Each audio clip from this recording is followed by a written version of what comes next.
नमस्कार दोस्तों, आपका स्वागत है मेरे YouTube चैनल पर। और आज हम सीईटी और रीट परीक्षाओं में साइंस से संबंधित एक महत्वपूर्ण टॉपिक लेकर आए हैं जिसका नाम है अम्ल, क्षार और लवण। इस टॉपिक के हम कुछ क्वेश्चन करेंगे। इस टॉपिक के हम दो पार्ट में क्वेश्चन करेंगे। आज हम 20 क्वेश्चन करेंगे और अगली नेक्स्ट वीडियो में 20 क्वेश्चन और करेंगे, और इन 20 क्वेश्चनों के माध्यम से, इन 40 क्वेश्चनों के माध्यम से हम इस टॉपिक को पूरा कवर करेंगे। तो अम्ल, क्षार और लवण ये इम्पोर्टेंट टॉपिक है जो रीट लेवल 2-1 और सीईटी 12th एवं ग्रेजुएशन का महत्वपूर्ण टॉपिक है। तो इससे संबंधित क्वेश्चन करते हैं हम बिना देरी किए। तो बने रहे मेरे यूट्यूब चैनल पर मेरे साथ। पहला क्वेश्चन है, अग्निशामकों में सल्फ्यूरिक अम्ल के साथ होता है। सल्फ्यूरिक अम्ल के साथ क्या होता है? जो अग्निशामक यानी जो आग बुझाने वाले होते हैं उनमें सल्फ्यूरिक अम्ल के साथ क्या होता है? ए ऑप्शन ए दे रखा है कैल्शियम कार्बोनेट, बी दे रखा है सोडियम बाई कार्बोनेट का घोल, सी दे रखा है सोडियम कार्बोनेट, डी दे रखा है सोडियम बाई कार्बोनेट एवं सोडियम कार्बोनेट। तो इसका आंसर हो जाएगा सल्फ्यूरिक अम्ल के साथ सोडियम बाई कार्बोनेट का घोल दे रखा होता है। कौन सा? Sodium by carbonate. तो इसका आंसर हो जाएगा बी। सल्फ्यूरिक अम्ल और सोडियम बाई कार्बोनेट आपस में क्रिया करके सल्फ्यूरिक अम्ल एक अम्ल है, जबकि ये एक लवण है। तो ये आपस में क्रिया करके कौन सी गैस निकालेंगे? सोडियम बाइकार्बोनेट से CO2 गैस निकलती है, और CO2 गैस आग बुझाने के लिए सहायक गैस है, इसलिए इसमें सोडियम बाइकार्बोनेट का घोल होता है। नेक्स्ट क्वेश्चन करते हैं हम। आम्लराज मिश्रण है किसका? एक्वस रेजिया किसका मिश्रण है जिसे हम अम्लराज भी बोलते हैं? ए ऑप्शन में दे रखा है HCl और H2SO4 का, बी ऑप्शन में दे रखा है HCl और HNO3 का, और सी ऑप्शन में दे रखा है HCl और HBr का, डी ऑप्शन में दे रखा है HCl और HF का। तो जो अम्लराज होता है वो किसका मिश्रण होता है? HCl प्लस HNO3, नाइट्रिक अम्ल का। किसका? नाइट्रिक अम्ल और HCl का अम्ल होता है। और ये कितने अनुपात में होता है? 3:1 में, यानी 3 भाग HCl का और 1 भाग HNO3 नाइट्रिक अम्ल का। इसे हम अम्लराज कहते हैं, इसको बोलते हैं अम्लराज। तो इसका सही आंसर कौन सा हो जाएगा? इसका सही आंसर हो जाएगा बी ऑप्शन। कौन सा? B option. नेक्स्ट क्वेश्चन करते हैं। दूध का औसत औसत पीएच मान कितना होता है? तो दूध का पीएच मान होता है कितना होता है? पहला ऑप्शन में दे रखा है 6.1, दूसरा देखा है 6.6, तीसरा देखा है 8.0, डी दे रखा है 7.4। तो दूध का पीएच कितना होता है? दूध का पीएच, दूध कैसा होता है? दूध होता है अम्लीय प्रकृति का होता है। किस कौन सी प्रकृति का? अम्लीय प्रकृति का, क्योंकि दूध से दही बनता है तो दही अम्लीय खट्टा होता है। तो दही तो ज़्यादा अम्लीय हो जाता है, लेकिन दूध थोड़ा अम्लीय प्रकृति का होता है। थोड़ा अम्लीय प्रकृति का होगा तो इसका मान 7 से कम होगा, 7 से इसका मान कम होगा, इसलिए इसका आंसर हो जाएगा 6.6, यानी 6.6 इसका आंसर क्या होगा? बी राइट आंसर होगा। दूध का पीएच मान होगा 6.6 औसतन। नेक्स्ट, निम्नलिखित अम्लों में से किस अम्ल का उपयोग कार बैटरियों में किया जाता है? जो कार की बैटरियाँ होती हैं उसमें कौन से अम्ल का उपयोग किया जाता है? अम्ल पूछा है किसमें? कार बैटरियों में। तो कार बैटरियों में कौन सा अम्ल का उपयोग किया जाता है? एसिटिक अम्ल? नहीं। हाइड्रोक्लोरिक अम्ल? इसका भी नहीं करते। सल्फ्यूरिक अम्ल? सल्फ्यूरिक अम्ल क्या होता है? H2SO4। और नाइट्रिक अम्ल? HNO3। तो नाइट्रिक अम्ल का भी नहीं करते हैं, तो इसका आंसर हो जाएगा सी, सल्फ्यूरिक अम्ल। जो कार की बैक्टीरिया होती हैं उसमें सल्फ्यूरिक अम्ल का उपयोग किया जाता है। नेक्स्ट क्वेश्चन देखते हैं। नेक्स्ट क्वेश्चन थोड़ा बड़ा क्वेश्चन है, देखने में बड़ा लग रहा है। पांचवा क्वेश्चन, ABCD के नमूने अपनी प्रगति के लिए हल्दी तथा फिनोल्फथैलीन का प्रयोग करके जांचे जाते हैं। मतलब इनकी प्रगति को हम हल्दी और फिनोल्फथैलीन, ये क्या है? सूचक होते हैं, सूचक पदार्थ, इनसे प्रयोग करके जांचते हैं तथा उनका अवलोकन या रिकॉर्ड किया जाता है। ए, हल्दी डालने पर लाल भूरी हो जाती है। हल्दी डालने पर, ए पर जब हल्दी डालते हैं तो वो लाल भूरी हो जाती है। हल्दी कैसी हो जाती है? लाल भूरी। ठीक है। इसके बाद बी, फिनोल्फथैलीन डालने पर गुलाबी हो जाता है। ऑफ फिनोल्फथैलीन डालने पर ये कैसा हो जाता है, गुलाबी हो जाता है, गुलाबी हो जाता है। सी हल्दी डालने पर पीला हो जाता है और डी फिनोल्फथैलीन डालने पर रंगहीन हो जाता है। तो ए बी सी डी की प्रगति के विषय में क्या निष्कर्ष हो सकता है, तो इनका निष्कर्ष बताना है। तो देखो, ए में जब हल्दी मिलाई तो कैसा हो गया, लाल भूरा, कैसा हो गया, लाल भूरा, लाल भूरा हुआ। इसका मतलब ये कौन सा है, अम्लीय प्रकृति, नो नो अम्लीय प्रकृति नहीं, क्षारीय प्रकृति का। और जब बी फिनोल्फथैलीन मिलाने पर गुलाबी हो जाता है, फिनोल्फथैलीन मिलाने पर ये गुलाबी हो जाता है बी, तो ये भी कौन सा है, क्षार प्रकृति का। तो गुलाबी रंग फिनोल्फथैलीन क्षारीय प्रकृति में गुलाबी रहता है, इसलिए ए और बी कौन से हो जाएंगे, क्षार की प्रकृति के। जबकि सी हल्दी डालने पर पीला का पीला रहता है, यानी हल्दी डालने पर ये पीली की पीली रहती है। तो ऐसा कब होता है, ऐसा जब होता है जब अम्ल डालने पर, हल्दी के साथ अम्ल मिलेंगे तो वो पीली की पीली रहेगी। लेकिन जैसे ही हल्दी पे क्षार डालते हैं तो वो लाल भूरी हो जाती है। जैसे आपने देखा होगा, जो शादियों में कभी हल्दी के कपड़े हो जाते हैं तो हम साबुन रगड़ने पर वो लाल रंग का धब्बा हो जाता है। तो सी का कौन सा होगा, सी अम्ली रहेगा हल्दी डालने पर। और डी में फिनोल्फथैलीन मिलाने पर रंगहीन हो जाता है, रंगहीन हो जाता है यानी उसका रंग उड़ जाता है, तो ऐसा अम्लीय में होता है। तो ए और बी क्षार हो जाएंगे और सी और डी अम्ल होंगे। तो ऐसा ऑप्शन कौन सा दिख रहा है, पहले में ए बी अम्ल बताया, ये बिल्कुल गलत है। ए सी अम्ल है, गलत है। ए डी अम्ल है, गलत है। ए और बी क्षार है और सी और डी अम्ल है, तो इसका आंसर डी सही हो जाएगा। इसका आंसर कौन सा, डी सही हो जाएगा। नेक्स्ट क्वेश्चन देखते हैं। पोटास एलम होते हैं, पोटास एलम, पोटास एलम एक साधारण लवण, एक मिश्रित लवण, एक जली अम्लीय लवण, एक द्विक लवण। तो पोटास एलम कैसे होते हैं, पोटास एलम आपने सुना होगा, पोटास एलम फिटकरी, फिटकरी सुना है ना, ये फिटकरी एक पोटास एलम है। तो ये द्विक लवण होते हैं, कौन से, द्विक लवण।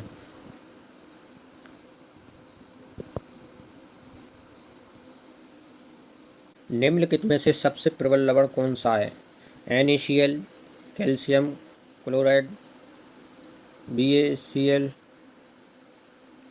LiCl। इनमें से सबसे प्रबल लवण कौन सा होगा, प्रबल लवण पूछा है तो ये तो सभी लवण हैं और प्रबल इसमें से लवण होगा कैल्शियम क्लोराइड। कौन सा होगा, कैल्शियम क्लोराइड, ये प्रबल लवण होगा। तो सही आंसर हो जाएगा इसका बी। नेक्स्ट क्वेश्चन देखते हैं। 8वां क्वेश्चन, 1 बिलियन किसी नीले लिटमस को लाल रंग में परिणत कर देता है, तो संभवतः बिलियन का pH मान होगा। नीले को क्या कर रहा है, लाल कर रहा है, तो ये ट्रिक याद रखना, अनिल, अनिल, अनिल, ऐसे अम्ल, नीले को क्या कर रहा है, लाल। तो ये कौन क्या होगा, अम्ल होगा, अम्ल होगा, अम्ल होगा। तो इसका pH मान कितना होगा, 7 से कम होगा, 7 से कम होगा। तो ये सभी का मान 7 से ज़्यादा है, यानी ये तो हो नहीं सकते, इसलिए इसका आंसर डी होगा। क्या होगा, डी, क्योंकि डी एक अम्ल है जिसका मान 7 से कम होगा, वही तो अम्ल है। इसके अलावा जो छलनी एक ट्रिक है, छलनी, क्षार, जैसे क्षार जैसे लाल को नीला करता है, क्षार लाल को नीला करता है, इस तरह से हम याद रख सकते हैं। नेक्स्ट क्वेश्चन देखते हैं। निम्न में से कौन सी धातु ठंडे जल से अभिक्रिया कर धातु के हाइड्रोक्साइड बनाती है, कौन सी धातु, धातु जो कि क्या कर रही है, ठंडे जल से क्रिया कर, धातु ठंडे जल से क्रिया कर धातु हाइड्रोक्साइड बनाती है, कौन सी धातु है, ठंडे जल से आसानी से क्रिया कर रही है, तो वो अधिक सक्रिय धातु की। तो सक्रिय धातु, अधिक सक्रिय धातु कौन सी दिख रही है इसमें से, सोडियम और पोटेशियम, सोडियम और पोटेशियम ये सक्रिय धातु हैं, क्योंकि इन्हें ये जल से क्रिया करके विस्फोट करती हैं, इसलिए इनको खुला नहीं रखा जाता है, इनको केरोसिन में डुबो कर रखा जाता है, केरोसिन में डुबो कर रखा जाता है इनको, क्योंकि ये जल और नमी से क्रिया करके विस्फोट हो जाता है इनका। नेक्स्ट क्वेश्चन देखते हैं। एक तत्व X ऑक्सीजन के साथ अभिक्रिया करके ऑक्साइड बनाता है, जिसका विलयन लाल लिटमस को नीला कर देता है।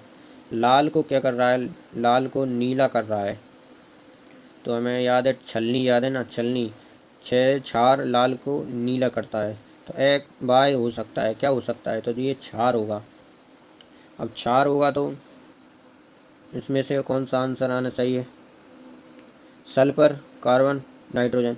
और चार कौन होते हैं? चार धातुएं होती हैं, क्षारीय धातु आपने सुना होगा। क्षारीय धातु, क्षारीय मृदा धातु, जैसे सोडियम, पोटेशियम, जो धातु की जो S1 की धातुएं होती हैं वो क्षारीय धातु होती हैं। तो इसमें से क्षारीय धातु आपको कौन सी? सल्फर ये धातु है, कार्बन ए धातु है, नाइट्रोजन है धातु है। तो इसमें से केवल बी धातु है, इसलिए एक्स किसके बराबर होगा? मैग्नीशियम के बराबर होगा। नेक्स्ट क्वेश्चन देखते हैं। कॉलम ए को दिए गए अम्लों का कॉलम 2 में दिए गए उन खाद्य पदार्थों से मिलान कीजिए। यानी कौन से खाद्य पदार्थ में कौन सा अम्ल होता है, इसको मिलाना है। तो सबसे पहले दे रखा है एसिटिक अम्ल। कौन सा? एसिटिक अम्ल। तो एसिटिक अम्ल किस में होता है? एसिटिक अम्ल होता है सिरका में, सिरका से बनता है एसिटिक अम्ल, ठीक है ना। तो ए का क्या हो गया? ए का हो गया 4। इसके बाद लैक्टिक अम्ल। लैक्टिक अम्ल किस में पाया जाता है? दही में। तो 2 का क्या हो गया? 3। 2 का 3 हो गया। इसके बाद ऑक्जेलिक अम्ल। ऑक्जेलिक अम्ल पाया जाता है, ऑक्जेलिक अम्ल पालक में। तो 4 का क्या हो, नहीं 3 का, सॉरी 3 का 1 हो गया। इसके बाद साइट्रिक अम्ल, आपको ये कंफ्यूज कर रहा होगा।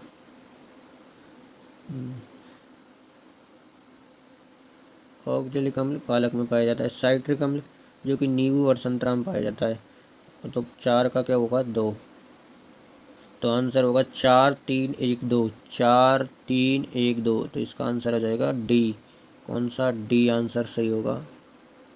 नेक्स्ट क्वेश्चन देखते हैं। एक्स वह रसायन है जो हमारे आमाशय में उपस्थित होता है, हमारे आमाशय में उपस्थित होता है तथा पाचन, भोजन के पाचन के लिए आवश्यक है। जब एक्स आधिक्य में स्रावित होता है तो ये अपाचन जैसी समस्याएं उत्पन्न कर देता है। बाय वह रसायन है जिसका उपयोग ऐसी परिस्थिति के उपचार के लिए किया जाता है जहाँ एक्स एवं वाय क्या है? तो एक्स ऐसा रसायन है जो आमाशय में पाया जाता है। तो हमारे आमाशय में कौन सा रसायन पाया जाता है? तो हमारे आमाशय में HCl पाया जाता है, हाइड्रोक्लोरिक अम्ल। तो एक्स क्या हो गया? एक्स तो हो गया हाइड्रोक्लोरिक अम्ल। तो एक्स मिल्क और मैग्नीशिया ये गलत हो जाएगा। एक्स हाइड्रोक्लोरिक अम्ल है, ये तो है, ये सही है। इसके बाद जो बाय रसायन है जिसका उपयोग ऐसी परिस्थिति के उपचार के लिए किया जाता है। तो ऐसी परिस्थिति के उपचार के लिए हम मिल्क और मैग्नीशिया का उपयोग करते हैं जो क्षारीय प्रकृति का होता है, जिससे HCl उदासीन हो जाता है। तो MgOH के वोल्टाइज, MgOH के वोल्टाइज का उपयोग करते हैं, जैसे मिल्क और मैग्नीशिया कहते हैं। तो ये हो जाएगा बाय के बराबर। तो इसका सही आंसर कौन सा दिख रहा है? इसका सही आंसर दिख रहा है डी। कौन सा आंसर सही दिख रहा है? डी। डी आंसर इसका सही दिख रहा है, इसलिए डी आंसर इसका होगा। नेक्स्ट क्वेश्चन देखते हैं। दूध के खट्टे होने का कारण है, दूध में जो खट्टापन है उसका कारण क्या है? टार्टरिक अम्ल। टार्टरिक अम्ल इमली में पाया जाता है। किसमें? इमली में। इमली में पाया जाता है। किण्वन, किण्वन की क्रिया इसमें नहीं होती, किण्वन के द्वारा एल्कोहल वगैरह बनाई जाती है। लैक्टिक अम्ल, लैक्टिक अम्ल यही दूध के खट्टे होने का कारण है। लैक्टिक अम्ल ही दूध में पाया जाता है। और एसिटिक अम्ल ये सिरका, सिरका बनाया जाता है इससे, एसिटिक अम्ल से। तो लैक्टिक अम्ल दूध में पाया जाता है, यही दूध में खट्टे होने का कारण है। नेक्स्ट क्वेश्चन देख, इसमें बेकिंग सोडा का रासायनिक सूत्र बताना है। बेकिंग सोडा का तो Na2CO3 ये तो दावन सोडा का है। Na2CO3 ये भी दावन सोडा का है। और NaAlO2 ये भी नहीं है। उपयुक्त में से कोई नहीं, इसमें कोई सूत्र नहीं है, इसलिए इसका आंसर डी होगा। इसमें क्या होगा? डी, क्योंकि बेकिंग सोडा का सूत्र होता है NaHCO3। इसे हम खाने का सोडा भी कहते हैं, खाने का सोडा भी बोला जाता है, इसे खाने का सोडा भी बोला जाता है। नेक्स्ट क्वेश्चन देखते हैं। दावन सोडे का सूत्र बताना है। अब दावन सोडे का, पहले बेकिंग सोडा का पूछा और दावन सोडे का। तो दावन सोडे का हमने पिछली में पढ़ा था। दावन सोडे का सूत्र है Na2CO3 dot 10H2O, 10H2O। दावन soda का सूत्र होता है 10H2O, इसलिए इसका आंसर हो जाएगा बी। कौन सा आंसर हो जाएगा? बी राइट आंसर हो जाएगा, बी। नेक्स्ट क्वेश्चन देखते हैं। सेब में उपस्थित अम्ल है, सेब में उपस्थित अम्ल होता है। टार्टरिक अम्ल इमली में पाया जाता है। मैलिक अम्ल, मैलिक अम्ल सेब में पाया जाता है। मैलिक अम्ल किस में पाया जाता है? सेब में। सेब में मैलिक अम्ल पाया जाता है। इसके बाद नेक्स्ट क्वेश्चन दे रखे हैं, क्षारीय लवण का निर्माण होता है। जो क्षारीय लवण होता है उसका निर्माण कैसे होगा? तो क्षारीय लवण का निर्माण कैसे होगा, मतलब इसमें क्षार प्रबल होना चाहिए। क्षारीय लवण कब बनेगा? जब क्षार प्रबल होगा। क्षारीय लवण कब बनेगा? जब प्रबल क्षार, कैसा? प्रबल क्षार और दुर्बल अम्ल हो। प्रबल क्षार और दुर्बल अम्ल हो तब क्षारीय लवण का निर्माण होगा। तो इसमें कौन सा दिख रहा है? दुर्बल क्षार दुर्बल अम्ल नहीं, प्रबल अम्ल दुर्बल, प्रबल अम्ल दुर्बल क्षार नहीं, दुर्बल अम्ल प्रबल क्षार। इसका आंसर हो जाएगा डी। कौन सा आंसर? डी आंसर सही होगा। नेक्स्ट क्वेश्चन देखते हैं, लुईस क्षार होते हैं। लुईस क्षार कौन से होते हैं? प्रोटॉन ग्राही, प्रोटॉन ग्राही, प्रोटॉन दाता, इलेक्ट्रॉन युग्मग्राही, इलेक्ट्रॉन युग्म दाता। तो लुईस क्षार कौन से होते हैं? जिन पर लॉन पेयर पाया जाता है, जिन पर क्या पाया जाता है? जैसे कि NH3, ये इस पर लॉन पेयर होते हैं दो ऊपर ऊपर, यानी इनको बोलते हैं इलेक्ट्रॉन युग्म दाता। तो लुईस क्षार कौन से होते हैं? जिनके पास इलेक्ट्रॉन युग्म दाता पाया जाता है, लॉन पेयर पाया जाता है। नेक्स्ट क्वेश्चन देखते हैं, ब्रॉन्स्टेट क्षार कहलाते हैं। ब्रॉन्स्टेट क्षार कौन से हैं? ब्रॉन्स्टेट क्षार होते हैं जो प्रोटॉन ग्रहण करते हैं। ब्रॉन्स्टेट क्षार कौन से होते हैं? जो H+ को ग्रहण करते हैं। H+ को क्या करते हैं? ग्रहण करते हैं। H+ को ग्रहण करते हैं। तो इसका आंसर हो जाएगा ए, प्रोटॉन ग्राही। प्रोटॉन ग्राही हो जाते हैं, जबकि इलेक्ट्रॉन युग्मदाता ये लुईस क्षार होते हैं। नेक्स्ट क्वेश्चन देखते हैं, सबसे निम्न में से किस लवण का pH मान सबसे कम होता है? सबसे कम pH मान? सोडियम सल्फेट, NH4 का उल्टा है SO4, Na2CO3 और NaCl। तो सबसे कम pH मान किसका होगा? तो सबसे कम pH मान होगा इसका, सबसे कम pH मान होगा Na4 का उल्टा है SO4 का। तो नमस्ते। तो आपको कैसी लगी वीडियो? लाइक शेयर और कमेंट करना। अब नेक्स्ट पार्ट, इसके 20 क्वेश्चन हो रहे हैं इस टॉपिक के, वो अगले पार्ट में लेकर आएंगे। थैंक यू, धन्यवाद।